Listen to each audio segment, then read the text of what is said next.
We are glad to have you join us on the Psyched to Practice podcast. I'm your host, Dr. Ray Christner, and with me as always is our producer and co-host, Paul Wagner. Thanks, Ray. And I'm so excited that we get to start our Masters in Practice series with Dr. Robert Friedberg today. Yes, this was a great episode for me. So I've known Bob for many years and have followed his work while I was a doc student and throughout my career. So this was a great opportunity to kind of hear from somebody I see as a mentor. Absolutely. For those of you who do not know Dr. Robert Friedberg, Bob is a full professor and head of the Pediatric Behavioral Healthcare Emphasis, as well as the director of the Center for the Study and Treatment of Anxious Youth at Palo Alto University. He is also a licensed clinical psychologist and a member of the speakers faculty at the Beck Institute for Cognitive Behavioral Therapy. He is an author of 12 books and numerous journal articles, book chapters, and national and international presentations on CBT for youth and integrative care. Yeah, and after getting the chance to talk with Bob and hearing all of his stories and his experiences, we wanted to share some takeaways that we had throughout the conversation. So, Ray, for you, what stood out the most? Yeah, as I said, Bob has been somebody I've followed his work early in my career, and for really the past 20 years have really been aware of what he's been doing. I think probably the biggest takeaway for me was the fact that he's evolved over time, that we continually see his work and the growth and changes that he's made in how he practices. And I think that's just really reassuring for those of us that practice to look at, we don't have to keep doing the same thing. We can evolve and change what we're doing and still have a really good effect on the people we see. So how about for you, Paul? For me, one of the things that Bob was talking about was this idea of perfectionism. And he had just the greatest quote of, "Don't let the perfect get in the way of the good." And that idea of being able to make mistakes, being able to really give yourself the freedom to explore and grow instead of trying to make something perfect. And yeah, that just really hit home for me. Yeah, that's a great point. Yeah. And for our listeners at home, we'd love to hear after you're done listening to the episode, if there's any takeaways that you had, you can reach out to us on any major social media platform or email in, and we'd love to hear from you. Without further delay, we hope you enjoy our interview with Dr. Robert Friedberg.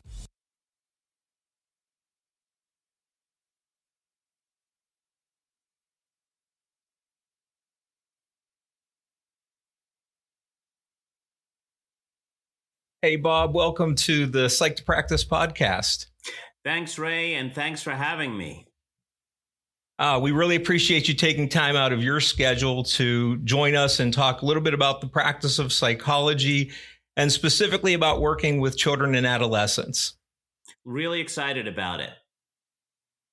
Wonderful. So, Bob, with our podcast, we like to start out talking to professionals about kind of their story about how they got into the field of psychology or mental health.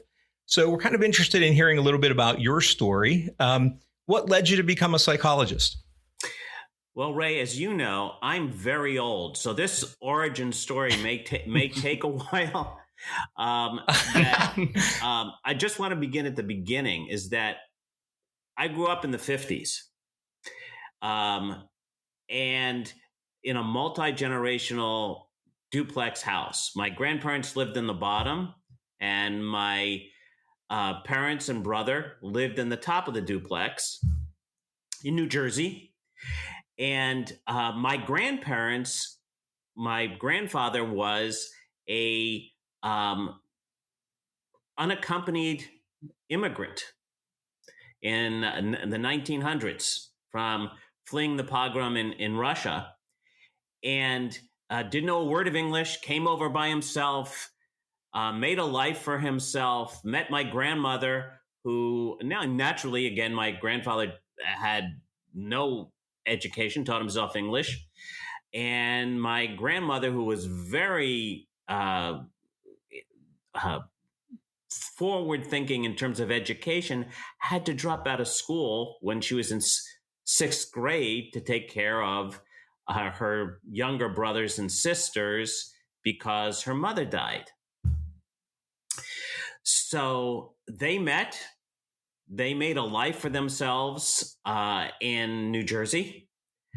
And my grandfather eventually built a company, and they were insistent that their children, my mother and uncle, went to college.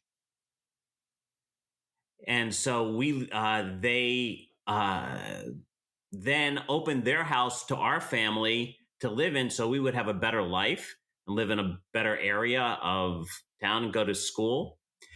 And so it was really a dream come true somewhat for my grandparents to see me graduate from college, my brother graduate from college, me go on to get a graduate degree. And that sort of igniting of my interest in education led me into psychology. That when I was an undergraduate in college, I took a great class from a developmental psychologist, Dr. Nancy Davidson. And it was, I didn't know what I wanted to do. It was a class in infancy and early childhood, and she just made it come alive. And just it was sparked certainly my curiosity in that. And ever since, I've been really interested in developmental psychology, clinical, pediatric psychology, those type of things. And, again, that not surprisingly, my grandparents were big caretakers, right? So they brought the family in, this is a story I tell my students about my grandmother, which is that, again, she didn't have much education, so she was hungry for all of that. I would come home from high school and she would say, well, what'd you do in high school today? And I said, I learned chemistry, Nana. She goes, okay, teach me. So I would teach her, the basic things. I said, Nana, H2O means water, right? And she would write it down on a note. And I'd mini lecture, maybe 5-10 minutes. I'd end, and she goes, test me, right? And I would give her a quiz. And then she'd say, well, grade it. How did I do? So I would say that, tell them, both in supervision and teaching, I said, it really taught me that students love feedback. It's sort of a natural thing. So, okay, long story short, that's how I got interested. So, Bob, it sounds like with your Nana story, that's kind of what maybe led you to really love to teach, and something you've continued through your career.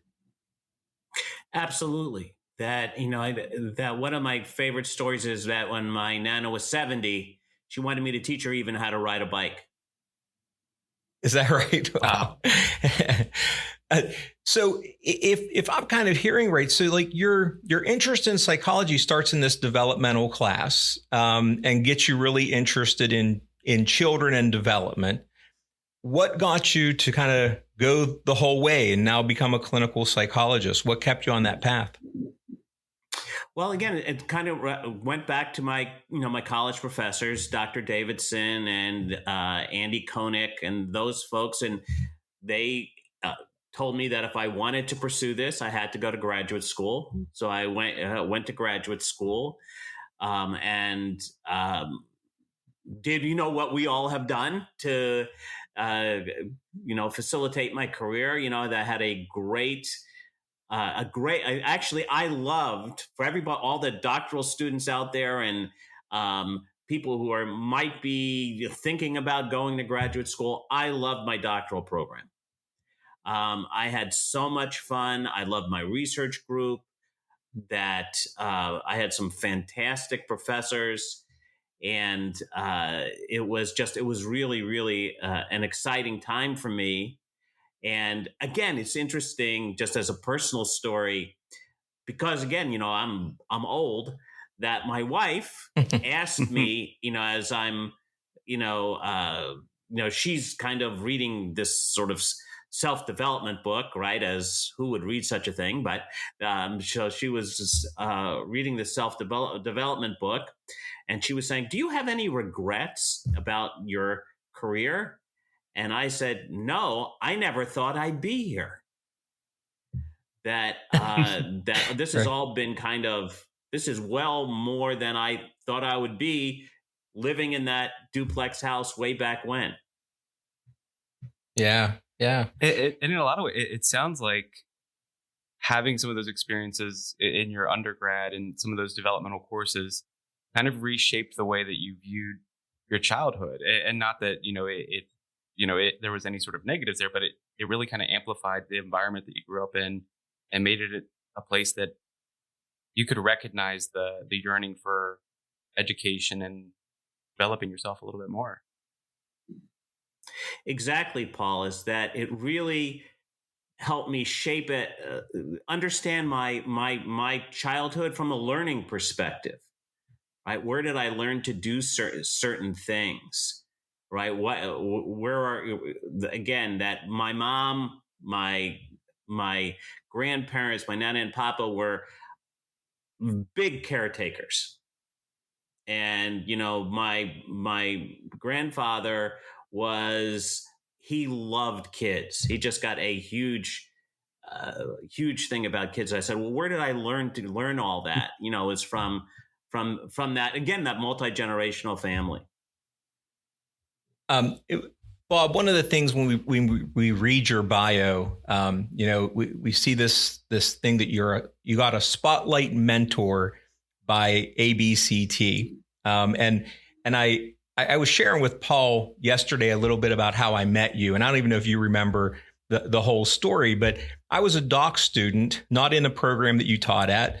You were giving a workshop, and I walked up on break, and I introduced myself and said I was a doc student. And the thing that struck me about you more than anything else was that you got interested in the fact that I was a doc student, and you just started asking me questions. And as I walked away, you said, here's my card, email me, let's do a project together. And it led us to do a couple things. We wrote a chapter and some work and some things. And I always tell people that changed my career. I always, now at workshops, if somebody comes up to me, I think about that mentoring piece. So I feel you've been a great mentor to me. I'm interested a little bit. Who were those inspirational people for you in your career? And first of all, Ray, I saw the spark in you, right? So appreciate that. You were able to communicate that to me. For me, my mentors were in graduate school. I had a fantastic dissertation chair, Dr. Connie Dallenberg, who was just really developed me. That another person, and I have to tell this story, was our director of research, Dr. Julian Meltzoff. And he just, when I graduated, he said to me as I got hooded, he goes, "Aren't you glad I kicked your blank to get you out of here?" And I said, yeah, Dr. Meltzoff, yeah, I'm eternally thankful for that. That my clinical mentors that at the Naval Training Center where I did interning, that Dr. Nancy Haller, and certainly at the Center for Cognitive Therapy, Christine Podesky, and then at the Beck Institute, Judy Beck and Dr. Tim Beck. And I have to tell this story too, Ray. That's something that they taught me, was that when you meet a graduate student, you want to pay it forward. That whatever you have gotten from my mentors is that their lessons are something you want to pay forward to other young professionals. So that was something that was inculcated in me by Podesky and Beck and Meltzoff, and Another guy that was amazing. I don't know if you know him. Ray Fidelio was a great Yeah. mentor to me, and just expanded my career.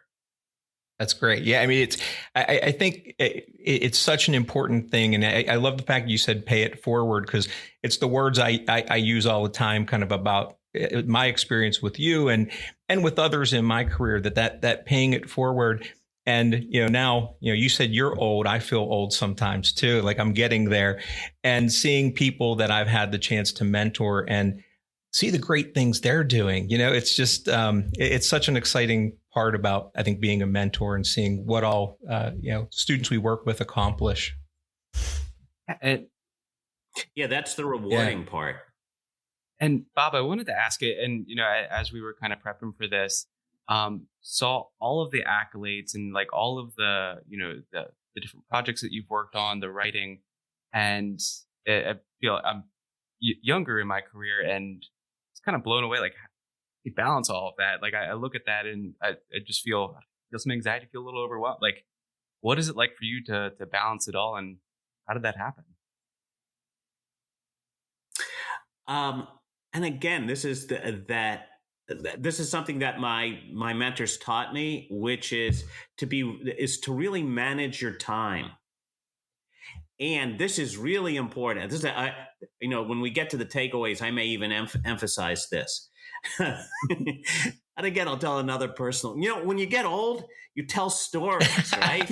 And I'm thinking I've become, all these, both my mentors and my grandparents. This is like I'm telling the story.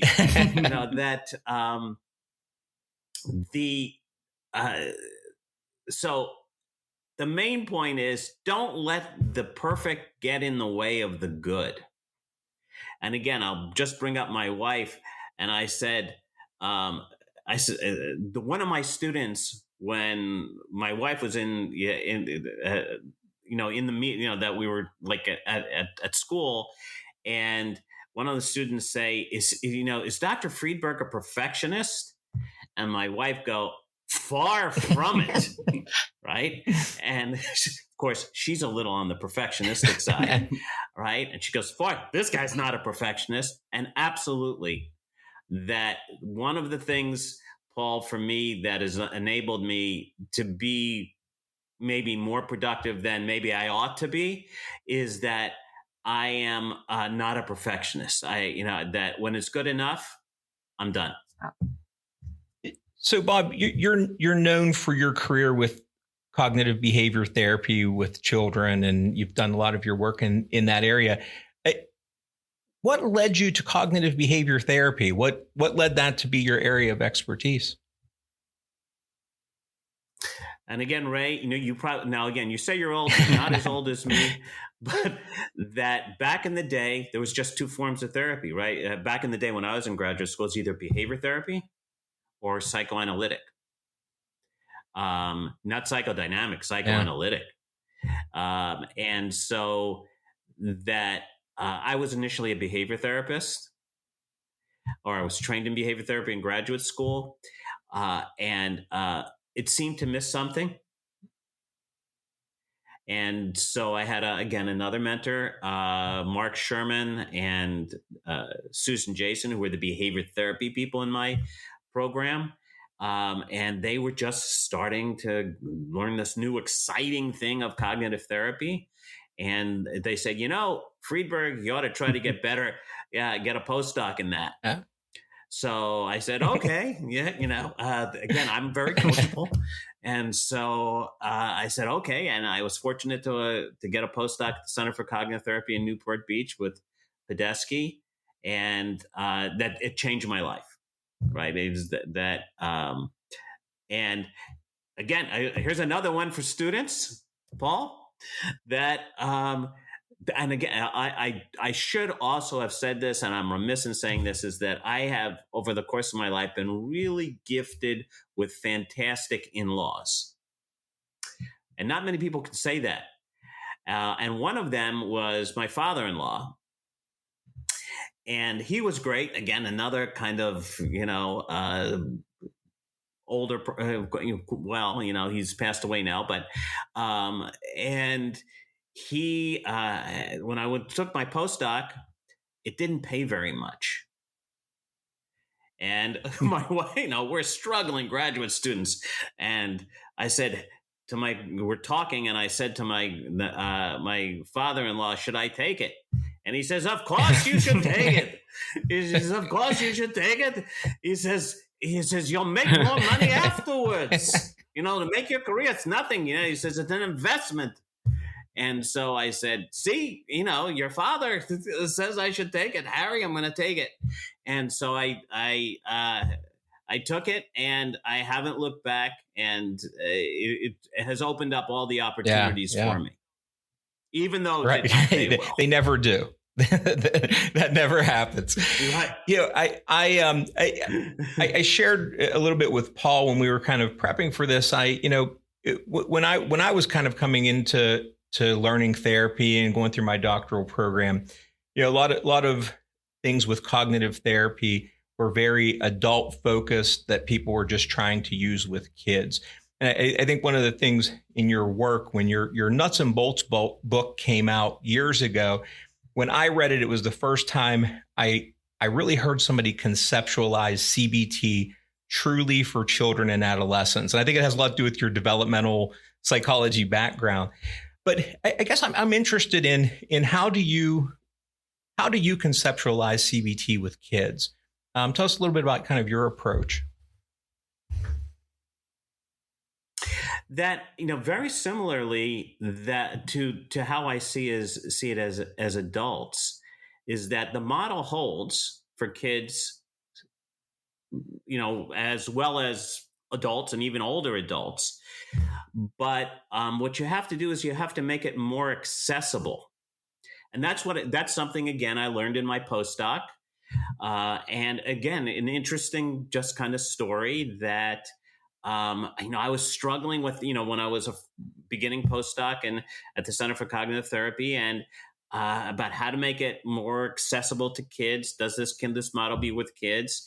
And I asked Dr. Beck, I said, do you really think we could do this with younger kids? Because I was so, I would say maybe overly adherent to the developmental theories.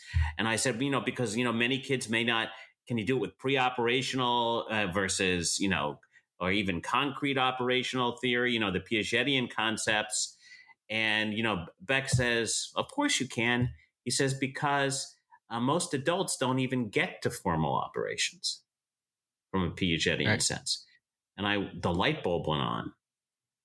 And I said, wow. He says, and it works fine with adults, right? He says, the key is to make it that they're not incompetent, essentially thinkers. They're naive, which again, just brilliant. Of course, brilliant. It's Tim Beck, right? It's brilliant, right? And I thought, yeah, absolutely. So how do I leverage or mitigate the naivete, right? That they can grasp it. They're just inexperienced. And so trying to make it developmentally,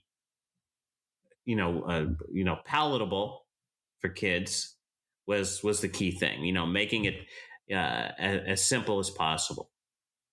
And again, I hate to keep referencing, some pre-conversations that we've had, but one thing that Ray was kind of sharing in just kind of the history there between you both was the use of like tools in treatment and care there, and how there's all of these specified treatment tools, and in a lot of ways they miss the mark. And the way that he described your stance on using the toys, using the games that are there with them, and bridge it, like I hear that as that bridging that gap with that to connect the cognitive therapy pieces in ways that they're already thinking about and they're already engaged with, instead of trying to force them into something that feels a bit more foreign. Am I hearing that correctly? Absolutely. And Bob, let me just add, I was telling him the first time I saw you present, you came in with a box of toys that looked like you just went yard sale shopping. And there was none that were specific to therapy, but you found a way to make them all therapeutic. Yeah, and that's the fun thing about cognitive therapy. And again, what I learned from Dr. Beck was, and again, he said that he would often start supervision with the statement, "Tell me what you're doing, and I'll tell you how it's cognitive therapy." And then what that communicated to me was the approach is technically eclectic. So you could incorporate things, and again, you all may have seen him do this, that he would sometimes do an empty chair technique, the classic the Gestalt thing. With some patients, he did dream. He did not dream interpretation, but he talked about dreams as sort of cognitive content. So that gave me the idea that, well, why can't you use the operation game or, whatever, some toy or some metaphor to use with kids, is that as long as it was faithful to the cognitive conceptualization. So you could use, as Paul, you said, you could break the rules, right? As long the rules of technique, right? As long as you kept the theory intact. Yeah, and you used the word earlier. You said about accessibility, and when you utilize games and things like that, is that how you're seeing like increasing the accessibility of the cognitive behavioral therapy approach to kids?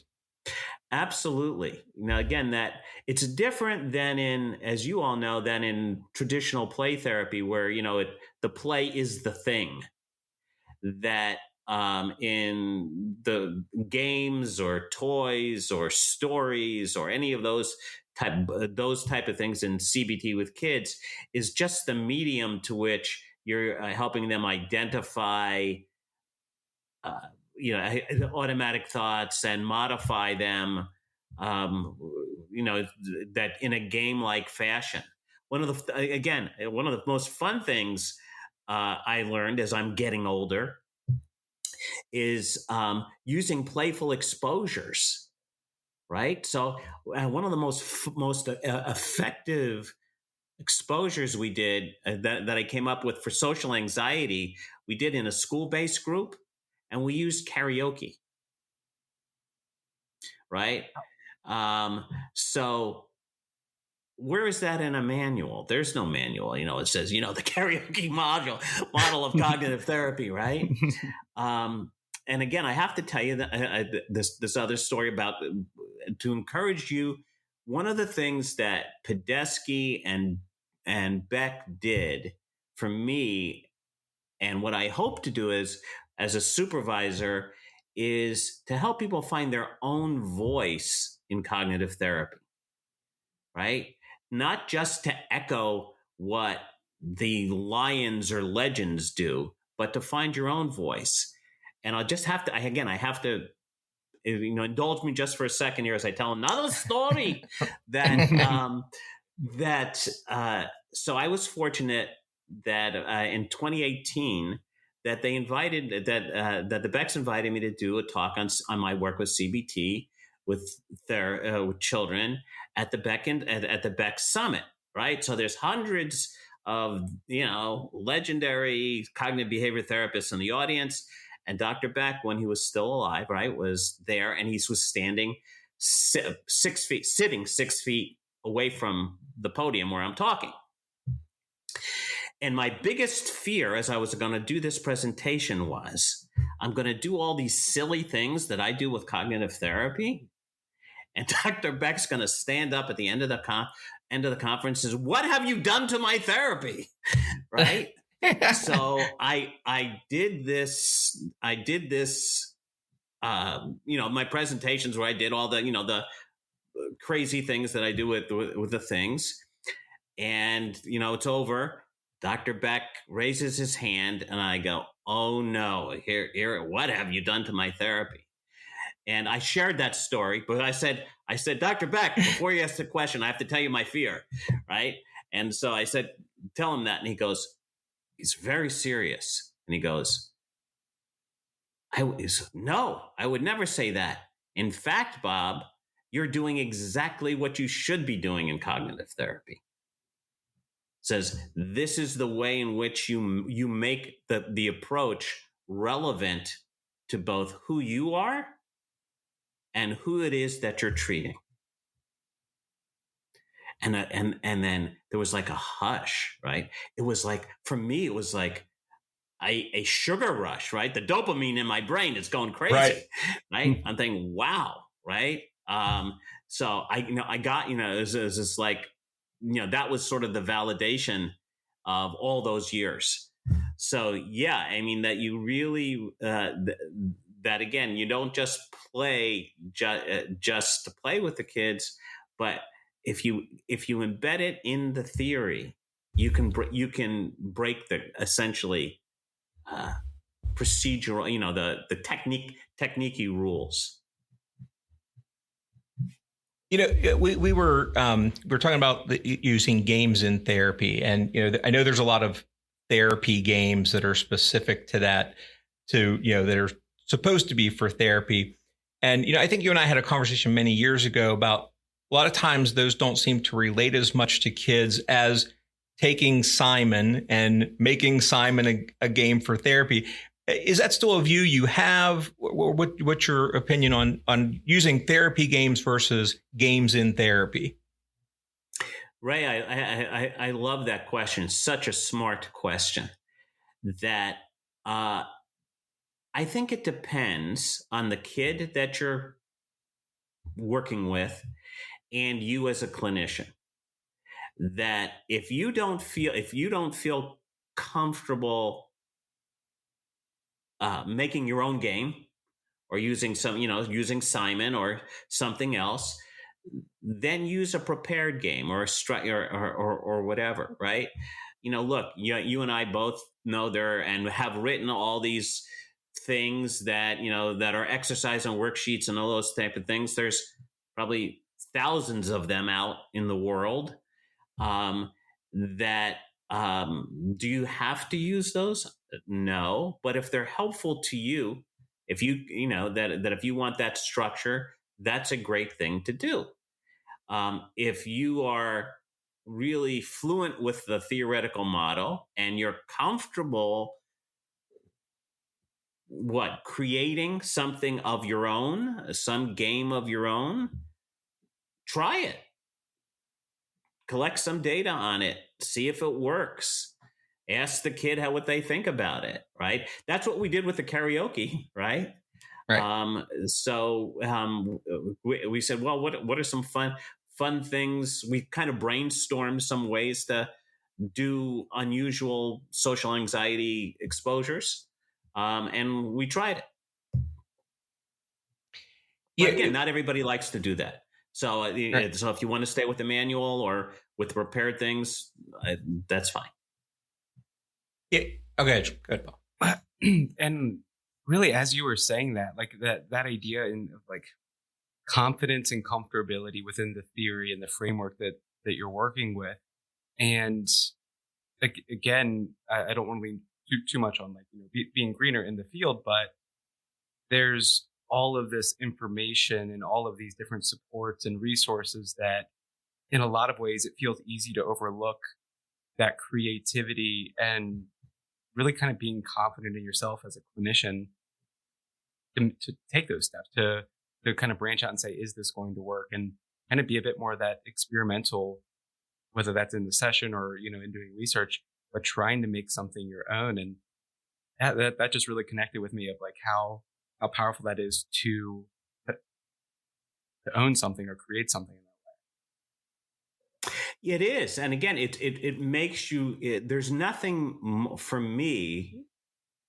more rewarding, certainly as a supervisor, than seeing a trainee or a mentee expand cognitive therapy.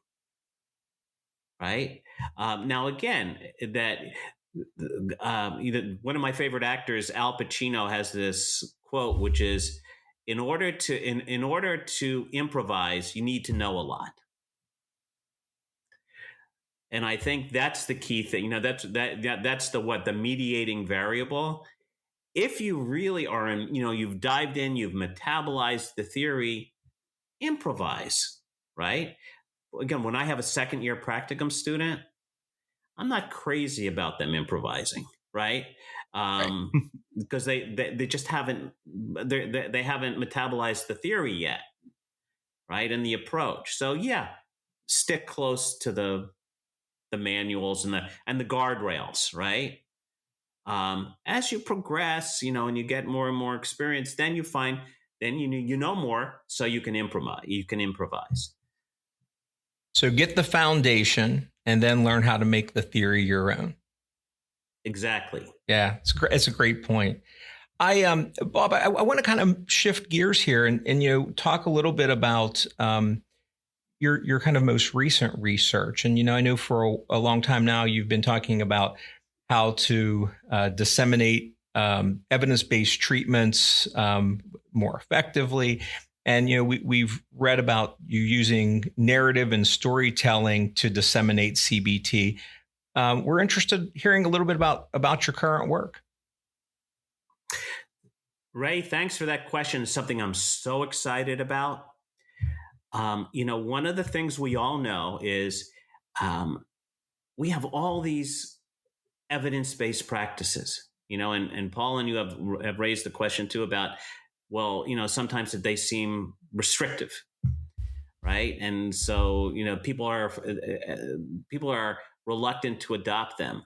And so we have all these things that we know are change makers, but we can't get them enough traction in workplace treatment as usual settings. Well, why? Right? So because we rely, I think sometimes overly rely on journal articles. And the ugly truth is that practicing clinicians don't read them. And also it takes so long to get a journal article in print, right? From when you first start it to when it actually goes through review and gets published. The scholarly pipeline is clogged. So why don't we try something else? And what's interesting is this narrative approach in terms of training people in the accessibility and adoptability of scientific advances has been actually used a lot now in the more hard sciences, in the medical sciences and the biotech sciences, in the use of storytelling. So, and why?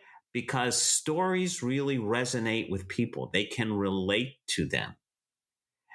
There are also, some people even say, from an evolutionary perspective, that that's how knowledge has gotten transmitted through generations, is through stories, right? If we all think about the things we learned, Paul, you talk about this from childhood. What do we learn? Our own stories. So why can't we tell a story based on science or rooted in science that is compelling to practicing clinicians? One of the things that we know, remember there's now New Cosmos, right? With Neil deGrasse Tyson, right? And then the old one, Carl Sagan, right? And back then, right, people were saying, what is this Cosmos show, right? And Sagan told these scientific stories and people loved it, right? They ate it up. And I think those are the things that can be really helpful. For example, many people, I'll just tell you an example of this when I was training clinicians. And again, not surprisingly, it comes with a story. So the exposure and behavioral experiments, often daunting. People kind of, well, I don't want to do that. I can't do that to a kid, all this, right? And they tense up and they're barriers to changing their practice patterns go up. And it's a shame because exposure is so effective. If you take exposure out of the treatment of anxiety, the effects are attenuated, right? We know this is the way to go. Why can't we get these kids the treatment they need? Why can't we help people be more comfortable with it? So I said, let me tell you an exposure story. So when I'm doing this, I say to the audience or to the training group, here's a story of exposure. So anybody who, again, I am a huge baseball fan. I have a fantasy that still, and now at age 67, somehow I'm going to become shortstop for the New York Mets. Always loved baseball. I used to keep the stats. I got the cards. Love baseball. However, when I was a child, I was tiny. And it was a New Jersey crowded high school. It was kind of a relatively intense school environment, tough school environment. And in gym class, we would play softball on the hardtop on black asphalt in between two brick buildings. And because it was so cramped, the boys had to hit on their non-dominant side. Righties had to hit lefty. Lefty had to hit righty, so you wouldn't break a window. Now, I would always practice at home hitting left-handed, but when I would get up to hit, I was terrified that I would swing and miss, so I bunted. And I would do that in 4th grade, and then I did that in 5th grade. In 5th grade, I became friends with the most popular kid in school, and he was a Latino boy. I'm going to give him a pseudonym so I don't use his real name. We'll call him Kiki. And Kiki came up to me and said, "Bobby, you got to swing away. Stop bunting." And I said, "Kiki, I can't. I'm too afraid to. I'm going to swing and miss, strike out, and everybody's going to, think, I'm terrible and mock me and whatever, and it'll be hugely embarrassing." He says, "I've seen you play. If you can bunt, you have good you track the ball. Just swing, don't bunt." And I said, I don't know. All right, and we're moving up the line, and he goes, "You got to try it. Try it once for me." Right? I go up there, and I'm terrified. I said, Kiki's telling me to do this, right? I can't let him down. He's my friend. He's the most popular kid in school. I said, he's telling me I can swing away. Right? So I grip the bat, and I'm trying not to squeeze the life out of the bat, right? But you can see that I'm tensing up, whatever. The pitch comes, I swing away, and the ball soars up against the wall, right? And the kids are going, whatever. And, I end up on second base, and I look in the, where the dugout kind of, it's not a dugout, but where you line up. And there's Pinky, and he winked it. And then I asked the kids, I asked the audience that says, "What do you think of that story? How did I do that?" Right? And I said, that's what exposure is. I never bunted again.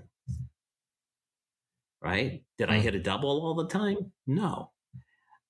But because I had some authentic mastery experience and persisted despite my distress, my confidence increased. And I said, that's what we try to do in exposure. Now, we might do it with karaoke. We might do it with Duck, Duck, Goose. We might do it with just touching a dirty surface, whatever. But the essence is that you got to swing away. So that, I tell that rather than saying, that the variability, the effect size of exposure is, D equals whatever D equals, right? As soon as you start to tell that, the clinicians in the audience go, oh, snoozer. So with this work that you're doing, are you seeing outcomes and changes in clinicians by using this narrative approach? Or are we too early in it? Do I have Ray? That's a good question. Spoken like a true scientist. That's I can tell you I have an anecdotal data on saying that is that the data and anecdotal meaning I have user experience data. So when people give feedback, they mention the story about the technique. Well, and they don't say that. Right. Go ahead. Maybe to be one more addition to that, but I have to say that comparison when you started talking the statistics versus the story, I'm as a clinician that probably falls into that role that you're talking about of not staying on top of the journal entries and things as much. That has me wanting to swing away and encouraging others wanting to swing away, and even just that language there. So I certainly hear the significance of that on that end, and really interested to see where that develops. Yeah, and again, sometimes I tell my supervisees when they're explaining exposure to parents and kids to use that type of story. That really what we're going to do is particularly if the kid's a baseball fan, right? Is to swing away. Yeah, Bob, when you were telling that story, and you and I have had some similar training experiences with certain people. And, when I did my doctorate, Art Freeman was kind of a big person in my life. And when I'm in therapy, I hear his stories. When I'm sitting there thinking, what do I do with this difficult patient?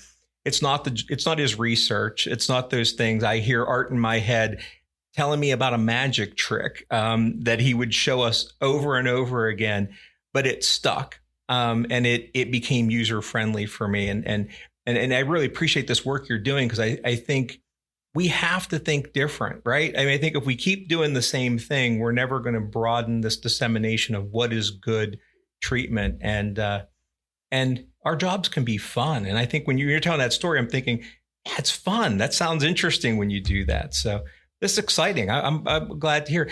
How can people find more about this kind of work that you're doing? Are you publishing it, or how can they find more about how to use these things? I am publishing. It's my new thing, right? It's hard to find journals that will publish this type of stuff, right? That I think one of the things, and again, I want to definitely make sure that I mention this, which is podcasts like what you guys are doing is a great thing. Anything that's using the new technology, again, I need scaffolding to help me do the new technology. So webinars, podcasts, Twitter, all of those, the social media platforms are really, really important. I just, with my young colleague, Dr. Erica Rosmead, and I just got invited to do a blog for Psyched today. And so we have a new blog called Raising Emotionally Hardy Kids and Families. And we just started that. And so that's one of the things in which we're trying to disseminate information to probably more to the lay public, right? Via that type of thing. One of the fun things I did during my sabbatical was I worked on a narrative thing that was a narrative piece that was published in Medical Teacher, which does publish narratives. And the article, I love this article. Nobody's reading it, but I love it. It's called Lunch a Go-Go. That teaching about cognitive dissonance and the confirmatory bias, and it involves a story of my father and I as an example. So that I do have a LinkedIn page. I do have a Twitter page. If you search me, I often am doing that. I'll probably put, as after this, I'm going to put this on with the help of my, we'll just say, tech consultant on on LinkedIn and Twitter. So I do all those type of things. Yeah, and Eddie, we were talking before we started recording about your little video clips that you have on LinkedIn, Chef Roberto, and you had said that's kind of part of how you're disseminating some of this narrative work as well.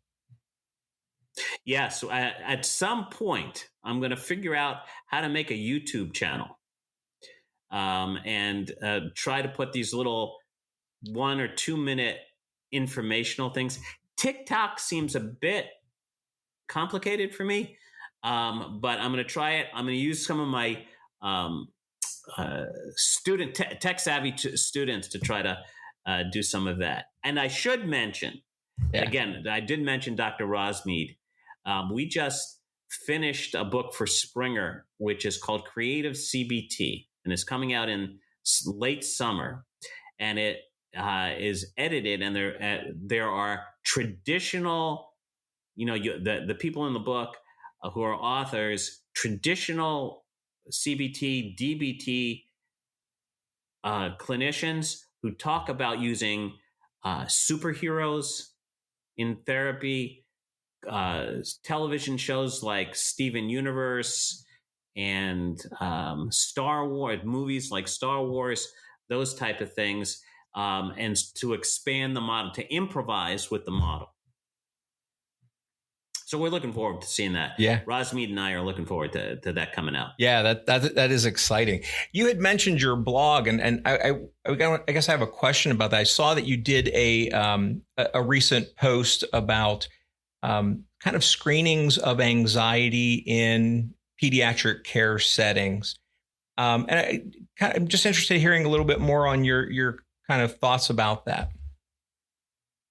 So important, particularly now with all that's been going on in the last 2 years, right? The racial reckoning in March 2020, COVID, of course, the insurrection on January 6th, the shootings and gun violence, et cetera, that not surprisingly, rates of anxiety in youth are escalating. And so the initiative by the U.S. Task Force on Prevention to encourage pediatricians to screen for anxiety is very welcome, right? They are recommending to use the SCARED, the Screen for Anxiety Related Emotional Disturbances. And again, hopefully that will help kids get identified and referred. Hopefully, again, it will also facilitate greater integration of behavioral health in pediatric settings. So I think those are all welcome developments. Is there any kind of advice you would have for those of us that work in mental health specific centers or private practices? How can we help bridge that gap with pediatricians? Is there any kind of thoughts you have in how we can have better continuity of care? I think one of the things that sometimes we miss as behavioral health professionals is the culture of primary care pediatrics. That it's fast paced. It's usually in 10, 15 minutes that they have with the patient. They have tremendous workloads. So when we consult with pediatricians, we have to be really succinct. We have to be really aware of their demands on their time. And we have to be able to follow up with any referral we have. Often, the biggest complaint there's actually data on this. The biggest complaint pediatricians have about behavioral health care professionals is that after they refer, they don't hear anything else about the patient. that we don't continue to give them an update or some sort of, summary of the case or something like that. Communication. Mm-hmm. I think that's a good message. I've heard that from pediatricians myself, that it only has to be a line or two, but it really does help with that coordination. So, Bob, we're going to kind of wrap up today with a few questions to just kind of help our audience with some takeaways. And so I guess the first question I have for you is, we're the Psyched to Practice podcast. So we're always interested in what keeps you psyched about doing what you do. The thing that keeps me psyched about doing what I do is the fact that something that the late Dr. Beck really helped us commit to, which is make a commitment every day to help at least one person, whether that's clinically, teaching, whatever. So what keeps me going is the commitment that whatever I'm trying to do is I want to be helpful to at least somebody sometime during the day. So that's the big thing. Along that line, if you had to pick one book that you've read in your career, not your own books, but one book that you could say, this is something that practitioners should be reading or they should know about, what would be a book that you would suggest for people? Not surprisingly, I'm going to say probably Cognitive Therapy Depression by Beck, Rush, Shaw, and Emery. And to wrap things up, I guess we'd like to have some takeaways for as far as some professional gems maybe that you could share with our audience. What are 3 things that I guess you've learned in your career that you'd be willing to share with our audience? This is going to be a bit repetitive. That's okay. I think one is pay that if you're a graduate student or a recent graduate, pay it forward to somebody else, a lesson that you've learned from your mentor. I think the other thing, another thing is that really root yourself in a faithful adherence to the theoretical model. And then as you mature, give yourself the opportunity to improvise and find your own voice with CBT. And the third is embrace the idea of storytelling. That people love stories. And Bob, we appreciate you sharing your stories with us. As always, it's always just great to hear what you're working on and hear your stories. So we really do appreciate that. This was so much fun. So good to see you again, Ray. Absolutely. Always am proud of whatever you're doing. And Paul, great to meet you. And again, I have great expectations for your career. Thank you so much, Bob. And with that, we hope that this episode got you psyched. And we want to thank you all for listening, and definitely want to extend a big thank you to Dr. Robert Friedberg again for joining us on today's episode, talking about cognitive behavioral therapy for children and adolescents.